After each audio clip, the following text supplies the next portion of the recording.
Free, free, free. ఫ్రీకి బాగా attract అయ్యాం గదండీ! పాపం రాజకీయ నాయకులు, పార్టీలు కూడా ఏమీ చెయ్యలేని పరిస్థితి. ఎందుకంటారా? లాక్ అయిపోయారు అందరూ కూడా.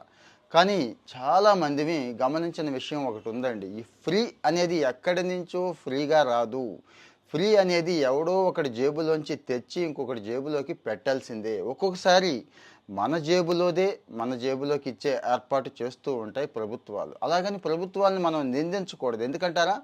మెజారిటీ ఒపీనియన్ అదే ఉంది కాబట్టి. సో, మరి ఈ ఫ్రీ అనేది అసలు ఎకానమీలో ఎక్కడి నుంచి వస్తోంది, ఎటెళ్తుంది అనే విషయం చాలా చాలా కాంప్లెక్స్‌గా ఉంటుందండి. చాలామందికి ఇది అర్థం కాదు. కొంతమందైతే అర్థం చేసుకోవటానికి కూడా ట్రై చేయరు. కానీ ఈ ఫ్రీ అనేది ఎక్కడికి తీసుకెళ్తుంది మనల్ని? రేపటి రోజు మంచికి తీసుకెళ్తుందా? చెడుకు తీసుకెళ్తుందా?